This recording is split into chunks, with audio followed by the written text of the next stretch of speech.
Brett, let's start true or false. We are not the same person. In fact, we are not, despite what the masses believe. Right. We're not in the same place at the same time, which would, I guess, prove the theory or disprove the rumor, but we are not the same person. We've been in the same place a number of times. Whatever we do, we take a picture to prove that we are not the same person. But categorically, on my phone, it says me, not me on it. Is there a lot of people? There are a lot of people that are not you. Yeah. But you're the closest. Like, okay. Of all the people that I'm like, all right, like we look the same. We look the same. Yeah, we do. You're taller. Yeah. Don't tell anybody that though. Well, it's hard. People know me. They know almost everybody's going to be taller. But also, and important to this conversation, we don't live in the same place. You live in Virginia. I do. Yeah. And Virginia's been in the news a lot lately, at least the news that we follow, about a legalization bill that passed and then got vetoed, but then there was negotiations and now it's happening, and it's happening in a year from now. Is that, what do I have wrong about this? What do I have right? No. I mean, that's basically what happened. So like the governor of, like, you know this as well as anybody, governors never really have cannabis opinions, right? Like they don't know enough about stuff to have opinions. Ours did. She was like super nuanced. She's like, I want to change a half-ounce purchase limit and change this. And like, I want to say it was 41 little things where she was like, I have very specific opinions. I kind of think it was a political masterclass, like to go from vetoing it, realize like you burned a lot of political capital. You probably don't have, for a variety of reasons, right? Like she has not been the most popular governor. To then flip that straight into the budget bill was kind of genius. It was interesting as a person going for a license to be like, oh, okay, another year of waiting after 5 years of waiting through the last governor, to then be like, oh shit, it's like, it's go time. We got to go now. But I guess, champagne problems, right? We can't really complain. And what does that mean, go now? Like you said, and 5 years of waiting. Tell us what you aim to do, what the timeline is, and does it, like now, was it a hurry up and wait, and now it's a hurry up?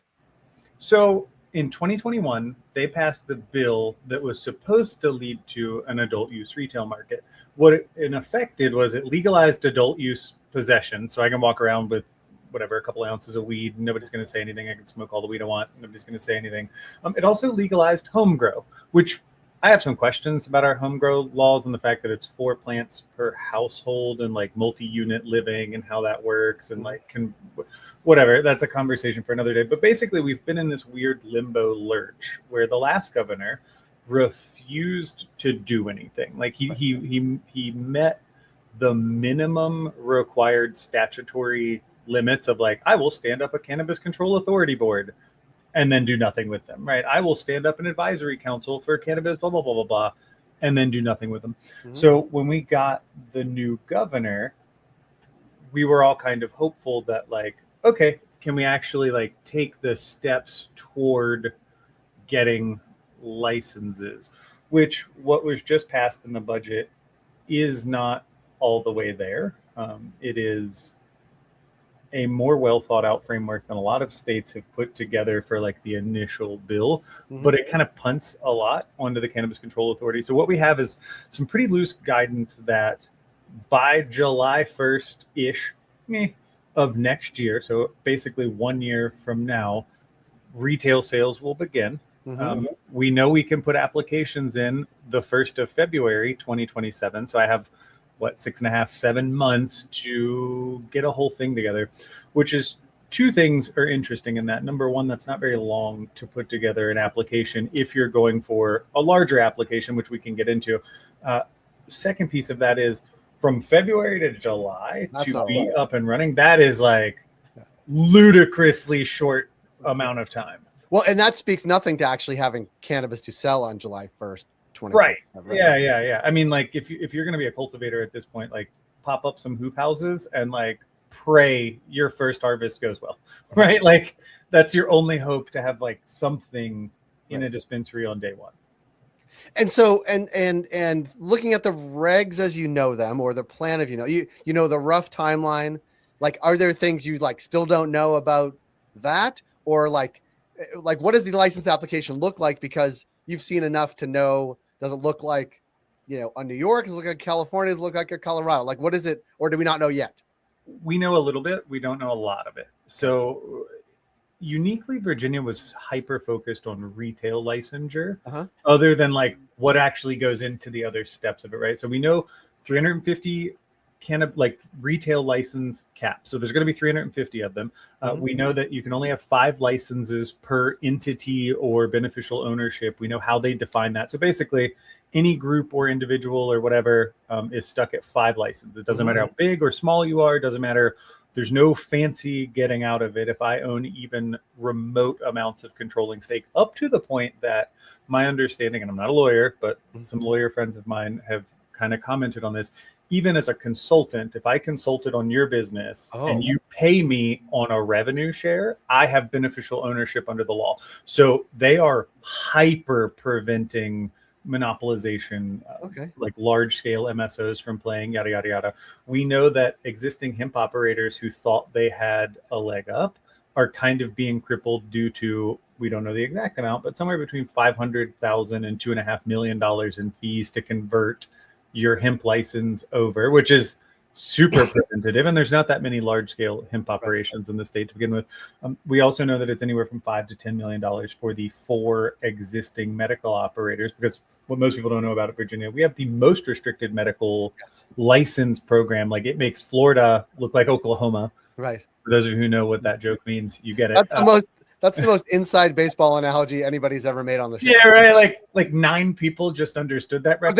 They all watch this. So yeah, those 9 people are like, oh. Yeah, right. But basically, like, we've had this super limited medical market. Interestingly, too, they aren't allowed to overshoot the cap. So, like, example, Jushi has 109, I think, 1,000 square feet. They could only convert 35,000 square feet of that cultivation space into the adult use, because that's the cap. So we got that. We know the basic license structure. So cultivation is going to run from tier 1 to 5, basically, like sizes. Tier 5, there's only going to be 5 of them, which that's what we're going to shoot for. That's what we're hoping for, which is the big kid license. Interesting one on that is they say 35,000 square feet of cultivation space, but what they mean is floor space. So if you do stacked vertical grows, you could realistically do 70,000 square feet or 60,000, because you're going to have mother rooms and some clone space and yada, yada, yada. But like, it's interesting. So we know all of that. We know that a manufacturing license is going to be required for everything that is not cultivation. So like processing edibles, it's not like California where there's like a C9 license. I'm only allowed to do this one little thing you could do all of it. Yeah, man. I mean, like, so it sounds, well, for someone who lives there, understands everything you just said, understands the timeline. I assume there's real estate components to this as well. Like, I guess one of the questions I think we were asking in Minnesota, a year in advance was, what is realistic about that timeline and what's not realistic? Like, I mean, it sounds like it could be realistic to have a dispensary open, but it also seems realistic that there may not be anything on the shelves. Yeah, I think that's super realistic. Yeah.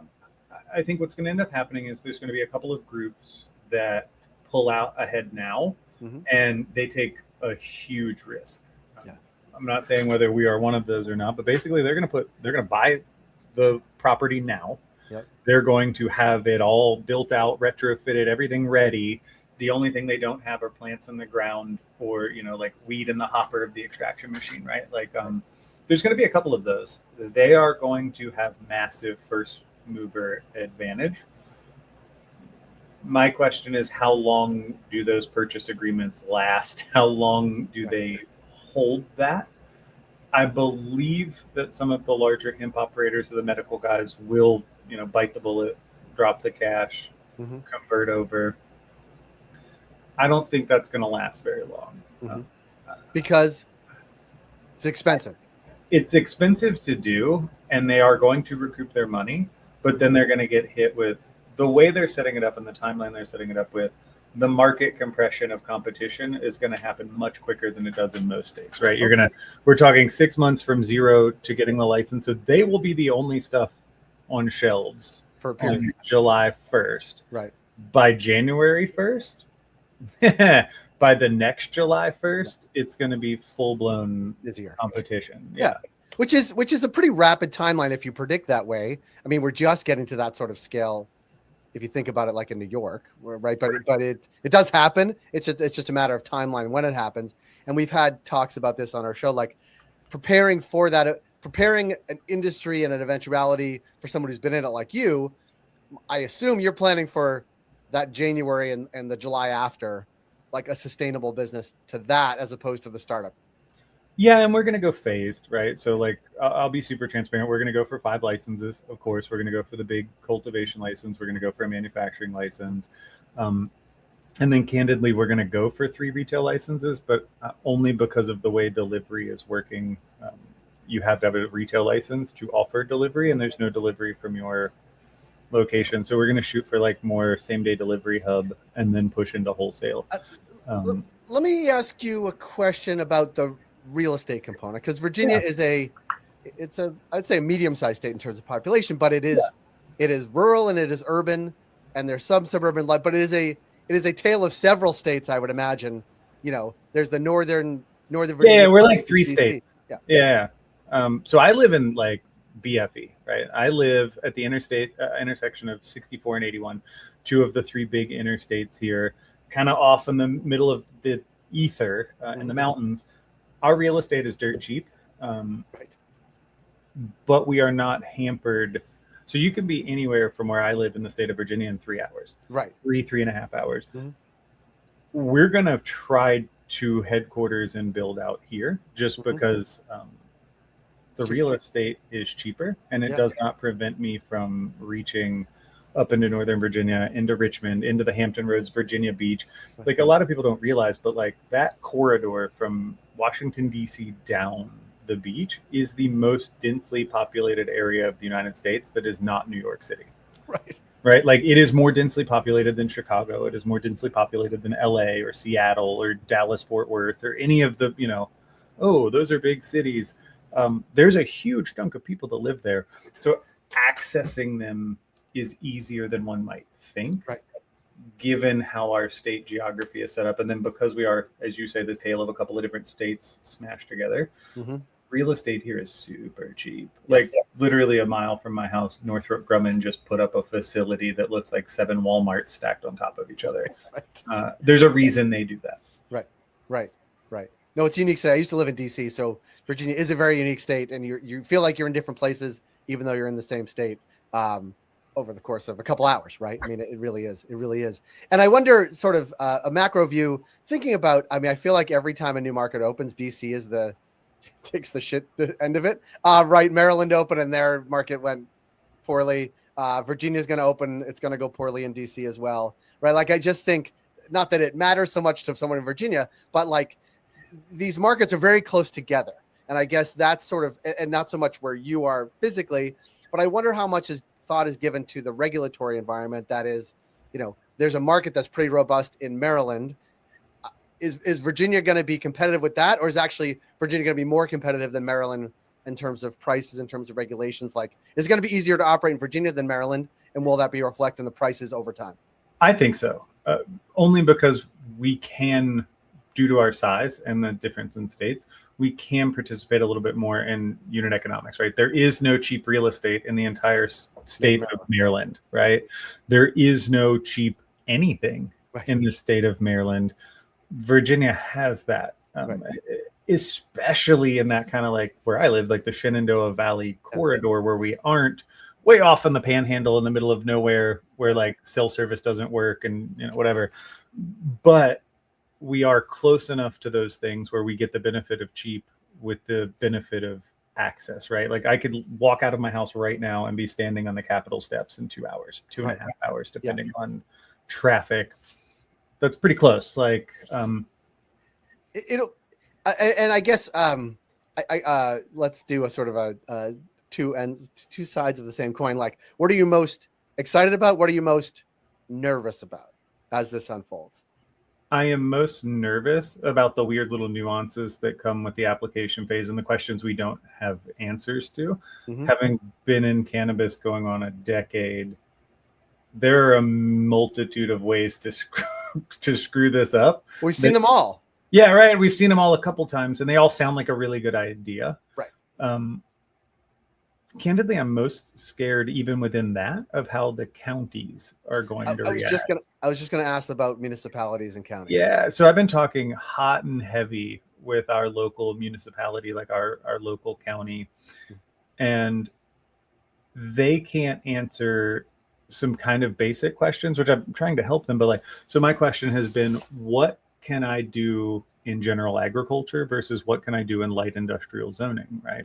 So they're telling me that if I cut the plant down and hang it, that needs to be light industrial, that I cannot hang, dry, and cure in general agriculture. So I've gone through this whole thing of because I grew up rural. My family had farmland, and my dad grew up on a farm. My grandfather worked on a farm until the day he died, yada yada yada. So I kind of have hit them back with oh, how is this different than hay? Because in order to bale hay to feed cows, I cut it down, I let it dry for 3 to 5 days in the field, and then I bale it. How is what I'm doing any different in that way? And they kind of you kind of watch the gears gum up, and they're and I've kind of taken that steps further because we have a couple of companies, the Plant Company and Bloom Makers here, who are huge suppliers of flowers, which my mother owned a flower shop for 35 years. So, uniquely, I understand that world better than most. And that's light industry. Yeah, it's interesting. Right. So they're doing it all on general agriculture, where they are literally growing peonies or whatever, cutting them, putting them in cold storage, and then shipping them out. It sounds an awful lot like flowers. Right. Yeah. Sounds an awful lot like what we do. That's all under general agriculture. So I have some questions there. Though I will say, and I won't name her name, but the economic development folks are super stoked on operations with, you tell them I would like to have 100 employees in the next 2 years. They're like, you want to do what? Yeah. You'd be the 5th largest employer in the county. You're damn right. And I'm not Walmart. So that's scary. I'm excited. I am excited to do this in my home state. Yeah. It is as you say these things, it strikes me that, you could be a cannabis person, right? Love cannabis, love the plant, want to be in retail, want to be in on the cultivation side, want to be manufactured part, and you need to actually be good at talking to local government officials who are, elected officials, though, especially they're mostly part-time. The professionals, they're professionals, but they're dealing with 8 million different things too, because it's not like a municipal government where there's 3,000 employees. It's, there's 10, right? And there's 16 of them. Yeah. And you're the first time. These are the first conversations they've ever had on this exact topic, which is new to them. So kudos to you, because those are hard conversations, and being patient enough to say, in a nice way, to say you don't know what you're talking.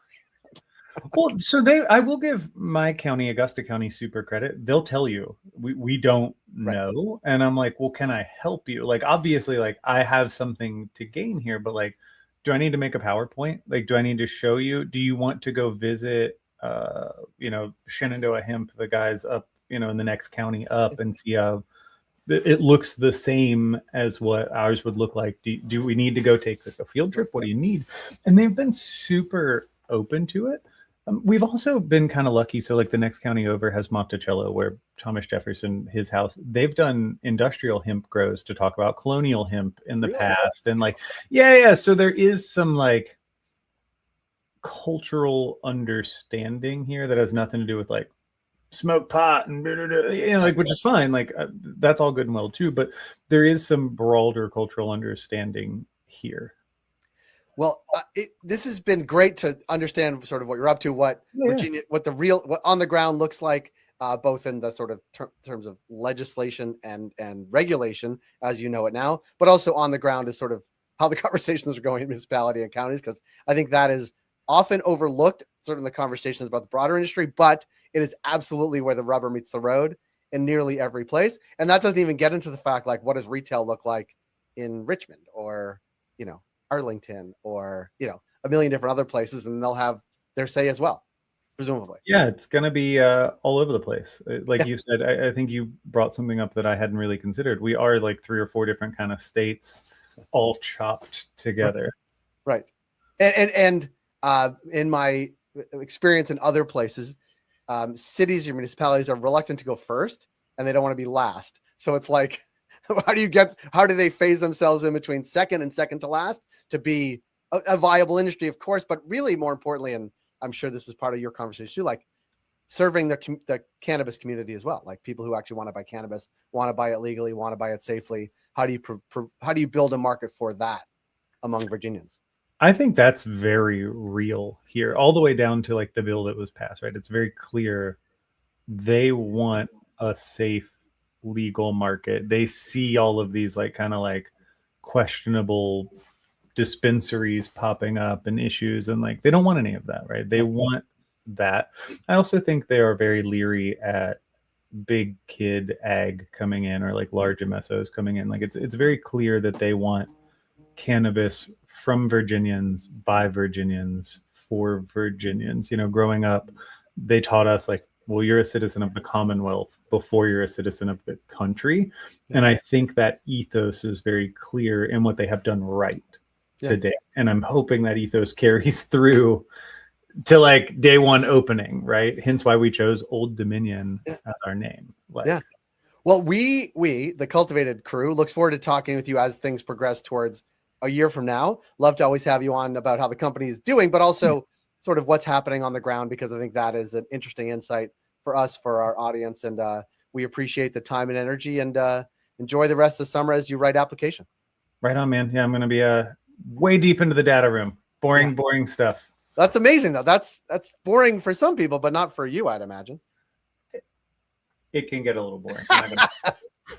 Fair enough. Well, Brett, thanks so much for making time. We look forward to connecting with you, and proof positive that we are not the same person, because I am not in Virginia right now and you are. We are not the same human being. We are not. I couldn't do both sides of this conversation. You're much smarter than I am. So appreciate the time. We'll connect with you soon. Right on. Thanks, man. Great. Thanks, Brett. Bye-bye.